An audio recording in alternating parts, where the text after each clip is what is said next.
Hello, my beautiful students. It's me, Stu Sensei, your British English teacher, here to help you speak confidently in English. And today we have a listening practice. Lots of vocabulary to learn here. I talk with one of my British friends, Ariyo, who is from London. He speaks with a London accent. And we will see today how much you can understand, especially if you're going to be traveling to London sometime soon. In today's video, we'll be talking about some teaching tips on how to speak more confidently in English. Let's go. I'd love for you to introduce yourself to everyone who's watching. Cool. So my name is Ariyo. I'm from London, originally, South East London, a place called Bermondsey. I've been living in Japan for 11 years, so a long time. I live in Kyoto, Japan. And I teach English. I teach English to all ages, kindergarten. I teach English to adults, business English, test prep, all sorts of stuff. And when I'm not teaching English, I'm a tour guide, and my hobbies are Kudo, Japanese archery, hiking, and making videos, stuff like that. Yeah. Wonderful, man. So you're a jack of all trades when it comes to English. Yeah. Jack of all trades, master of many. Fantastic. Yeah, sure. Okay. So you've been teaching in Japan, I guess, for quite a while. We talked off camera. You've been here for quite a long time. Yeah. How was your first experience teaching? Because for me, it was kind of a baptism of fire. You know, I jumped in with kids, and that's kind of an interesting place to start. But how about for you? So my first time teaching here was junior high school as an ALT. So I taught in Ibaraki, Hitachi, Jewel, and basically, just jump in front of, had a couple of weeks of training or 1 week of training with a specific company, and then went straight into the lessons. And it was really difficult. Like I bombed, basically. I went in the class, said hello to everyone, and everyone just looked at me and didn't say anything. So it was a steep learning curve. But, I remember the training and started, trying things. So trial and error. And I got to being able to run a class properly by myself. But otherwise, it was pretty tough at the beginning. Yeah, definitely. I can imagine. Obviously, we're both from the southeast of England. Yeah. So what I noticed when I came here, first of all, I went to an American school. It says international, but it's basically based around Americanisms and American pronunciation and things like this. So when I started speaking to some staff as well as students, they struggled to understand me. So I had to adjust my pronunciation to make it clearer, become a better communicator. So how about for you? Did you have the same experience? Yeah, definitely. My voice is like, the way I speak has probably changed a lot. So it's like I speak slowly, speak clearer, try and enunciate my words a bit more. And yeah, sometimes I'm speaking to like American teachers and they're like, their eyes glaze over and I'm like, oh, maybe you don't understand what I'm saying. So, because they're used to I think the whole education system here, the English educational system here is based on American English, so to speak. So yeah, but a lot of now people say, oh, they can hear me now. It's nice and clear because I think I make the effort, sure, to make sure I'm understood, which I think is very important with communication. Yeah, 100%. Like it's very interesting for learners.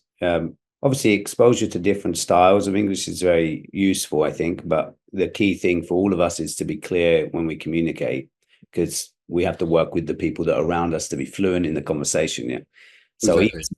in our examples, native American speakers not understanding us is quite how did you feel? For me, it was like, I might be something wrong. Like already I'm feeling like this, How about for you? Yeah. No, I didn't feel like I was doing something wrong. I'm kind of got that pride, like you should understand what I'm saying. Okay. You have I don't know if you ever have those English versus American English like arguments and stuff like that. Like not just for fun, just for fun. Have that a lot.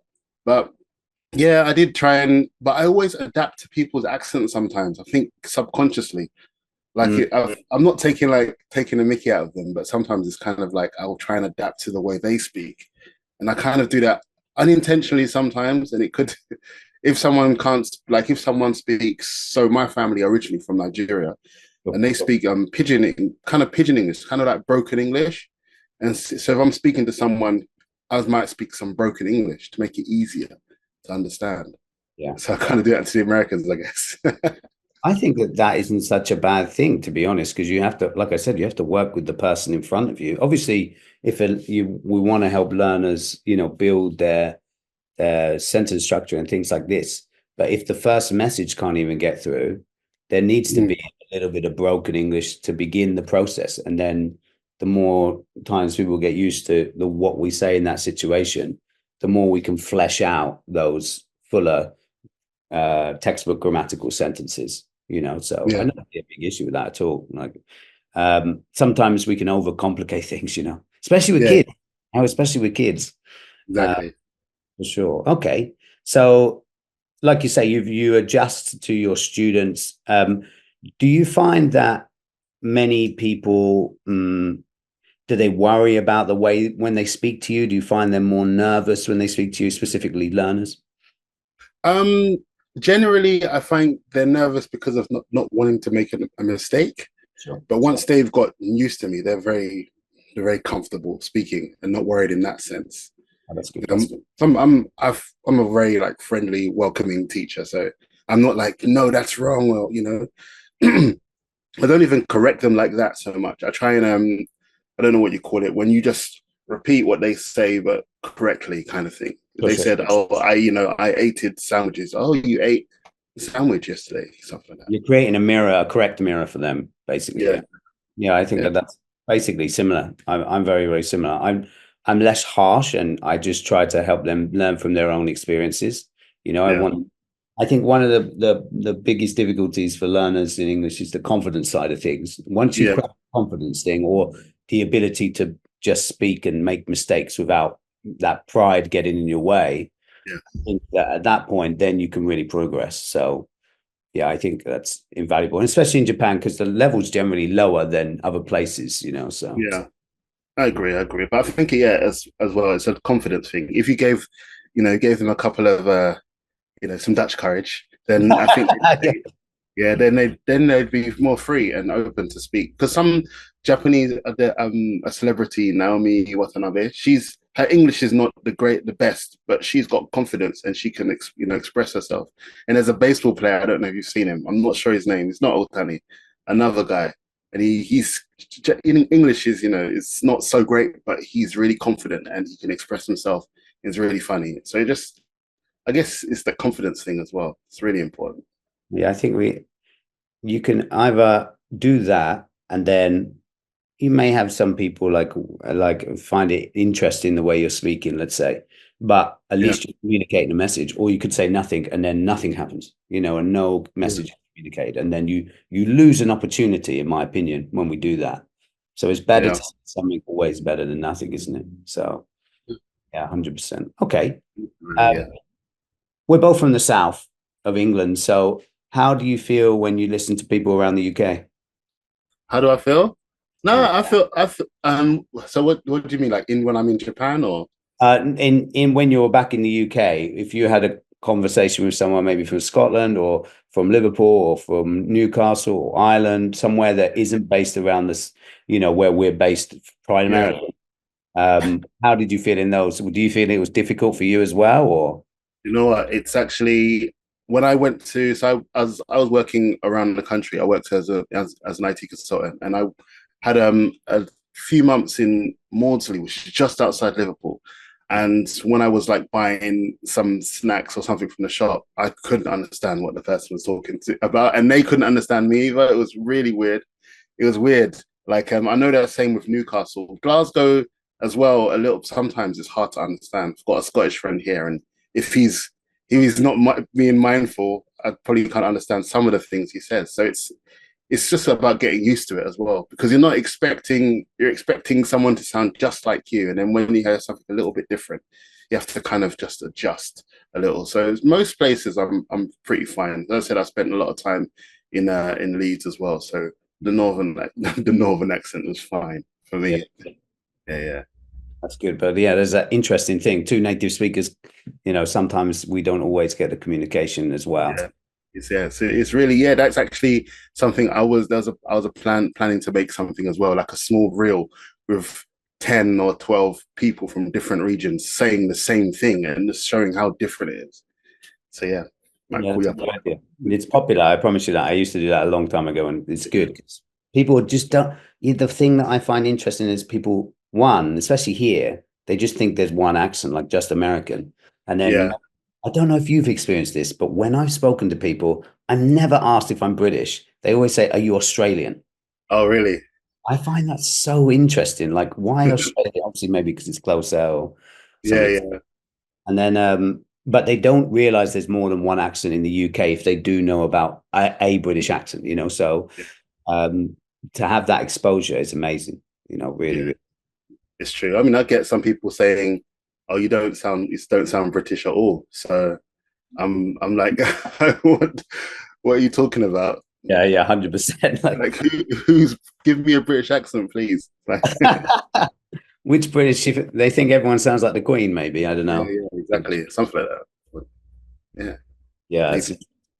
okay. So if you're in a situation where your learner is struggling with confidence, you know, not being able to produce anything or say anything that can help them, you know, speak more frequently, Yeah. how do you try to help them get past that kind of period? So if they're not confident in speaking, I've done a thing where it was an exercise. It was based around writing, and we'd have a conversation using paper. Mm, And so I'd give it to them and they'd write something and I'd write reply. They're like, hello, all right, how are you? I'm fine. And then after that, we'd read through that. So it's like a corrected thing and they know it's correct as well. And I've done that a few times and that seems to help. And otherwise, I always try and express that, making mistakes is fine. I might even speak a little bit of Japanese and let them know that I'm making mistakes. It's fine. And this is how we'll learn. But if it's in front of a group as well, sometimes I have a lot of young learners who are very shy and they want to speak up, and I'll give them something I know they can handle. So a challenge that something they can do before mm, I'm giving them something they can't do. I think it's more the fact they think they're wrong. They don't want to say it because they think they're wrong. But if I'm asking, a question of what's your name or something simple and they can give me the answer, and I've been able to build up on that step by step, that's helped me a lot with younger kids. So I teach English now like two main days. One day is mainly for kids, and one day is mainly for adults as well. So in that situation, that's what I do. yeah, that's interesting. I like the idea of the paper because I haven't even thought about that. But obviously, with the paper side of it, um, the learner feels more confident generally when writing or reading or listening, less than speaking. Yeah, we know, Yeah. everyone knows that. But the writing side, because people can do it and other people don't get to see it or judge it, you know. So I think people have written more. And Mm. to write a conversation out and then, you know, you could do it at home. If I'm just thinking of learners who are watching this, if you don't have access to a teacher, you could do it and then chuck it into any kind of document checker that gives Yeah. you the corrections, you know. And then at least you could speak it to yourself or something like this if you want to practice. But doing it obviously with someone is even better because then you get the feedback immediately, intonation as well. It can support with all of these things. And I Yeah. think it's a great idea. Yeah, that's fantastic. Okay. Um, Obviously there's a difference. Who do you think is more difficult to build confidence in, adults or kids? I think I'm just off the top of my head, I'm thinking adults Okay. because kids, they don't mind being silly sometimes. They don't mind making mistakes and laughing at each other. They're still young. But adults, if they've gone through their whole life without that confidence and now they're out to speak, I see them, physically shaking sometimes. Yeah. So physically shaking and really worried they're gonna make a mistake and starting to sweat. But kids, they're generally a lot freer at this young age. Yeah, yeah, definitely. So, Yeah, I so think. please, please. Yeah, I have no like research, just my lived experience. Oh, no, that is enough research. I think we that's all we can do as teachers is take our own experience and apply it, you know, if we're willing to continue to develop ourselves as well, you know. So Mm. it's important. So did you notice a difference? Because I personally did between when a kid reaches a certain age in Japan as to how much they were willing to produce in terms of speaking? Yeah, I think I'm not sure when the cutoff is. I'm just assuming it's once he hit junior high school. Before that, they don't. They're just free. But when it's junior high school, I think they really get hit down on being correct because the teacher's really checking to see if they're making mistakes, and it's really about being correct all the time. And I think then if you don't say anything, then you don't make a mistake. So I Sure. think that might be that. That's what I assume is what's happening there. Yeah, I noticed like a personality shift Yeah. specifically when they hit junior high. I don't know if it's because when you're at the highest level just before you leave, and then you're Mm. almost at the bottom rung again, aren't you? Once you change. Yeah. So I think that that's a part of the process. But yeah, I definitely see a big jump, a big change in personality at that point, or some change in confidence anyway. Yeah. So yeah, and maybe people are getting more aware of others and worrying about what each person thinks of them and that kind of thing at that age. Teenagers, Yeah, exactly. Age So stuff, yeah. uh, okay, and then for adults, like you said, that a lot of adults are kind of nervous when they speak, especially when they're beginning. Mm. How do you deal with, obviously, once they've been with you for a while, they'll feel confident to speak with you. But Yeah, how about that producing to other people? Because I've had some students say, it's difficult. I can do it with you. I can't do it with anyone else, this kind of thing. yeah. So what has been not happened intentionally, sometimes I have to take a week off from my class or something like that, and I get one of my other friends to come and fill in. And when that happens, then they get to interact with someone else. And I've planned to have guests come into the lessons.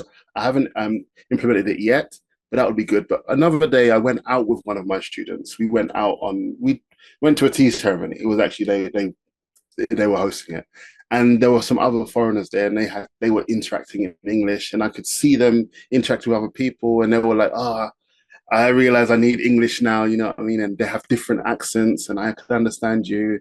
So it's really good opportunity to go out and meet other people in like if I go out with them. And another group I used to work with, we used to do field work. So Okay. we'd go into Kyoto and then find foreigners, and these are adults as well. We're all adults. Find foreigners and just talk to them and interview them and ask them some questions, and that was really good. That got them to hear different accents and speak to different people, and yeah, get some different kind of exposure. That's interesting. So when you say interview, do you mean like not like a recorded interview, but maybe like if they were doing a questionnaire or something for some company kind of thing? Is it that kind of style? Yeah, but kind of more. It's basically like where are you from and what do you like about Japan? Where have you visited? That kind of thing. Because Sure. this group was a volunteer. Well, it's still a volunteer organization, and it helps Japanese people learn how to give directions to foreigners and help foreigners when they're here. So that initiative, I was at that time a volunteer teacher there, and we Sure. would do that, and that was pretty cool. Well, that's interesting because I think if people had a structure, I think Yeah, anyone could do that in their whatever country they live in. If they go towards a city, they yeah, have a chance to, just to. What I found learning Japanese is you just have to be in front of multiple different people, yeah, and build your confidence up. And experiencing those pains you feel yeah, more frequently. The more frequently you do it, the more willing you're trying to push past it each time. You yeah, know, exactly. it's when you take a pause after a problem, like, oh, I didn't like that experience, and then don't speak to someone for a week. That's when it prolongs the Yeah, problem, doesn't it? So, yeah. They'll get back on the horse, as they say. yeah, 100% you do. Okay, that's interesting. And just to finish off, how about for yourself, for your own language journey? I know you speak Japanese, as you do it part of your profile. And Yeah. how have you found your own language journey and your own experiences, and how has that impacted you as a teacher? I think yeah, being like learning Japanese or learning another language, I realized how difficult it is. Like you can know, like if somebody says the most basic phrase, if you don't know the words, you don't know. So people need to adjust. So that's why I learned to adjust and slow down. And with my journey, it kind of plateaued. I think around 2014, I got the JLPT N2, and Sure. I've just stayed. I haven't. It's 2024, and I haven't got N1 yet. Um, I think speaking basically, I don't get to speak enough. as well. I'm learning and practicing again. So I speak to my wife sometimes. Sure. But yeah, generally day-to-day basis, you're speaking to the convenience store clerk, you're speaking to this person in the supermarket. It's the same conversation. So I'm trying to push myself out there to do something more. I'm trying to think of a new way I can expose myself to speaking more. Yeah, sure. Okay. Yeah. So that what we're teaching, almost we have to do ourselves sometimes. Yeah, Yes. exactly. And you can use that and then think, okay. So sometimes there's words that I don't know in Japanese, and that forms my content sometimes. It's like, oh, I didn't know that word. So that means Japanese people may not know this word in English, so I'll use that as well. So, and always also preparing for events. If I went to the city hall yesterday, like I'll prepare what I'm going to say, kind of thing, or get some key vocab that I might need. Yeah, that's actually a really good tip, because I've seen recently, and I've heard from a few different people, that before they go to speak in the language that, say they're like a polyglot, for example, and they before they go to speak in a language maybe they haven't practiced in a while, they'll just read or listen to the language for 20 minutes before they do the thing, or have prep like you did with the vocabulary so you can know what's coming up. Yeah. And that actually increase their fluency dramatically compared to doing going there without any kind of information. So, Nice. that's a great tip. That's fantastic. What did you get from this video? I'd love to know if you learned some new vocabulary. If you did, try to use it in the comments. And that's it for this one. But if you want more content like this, you can find it here.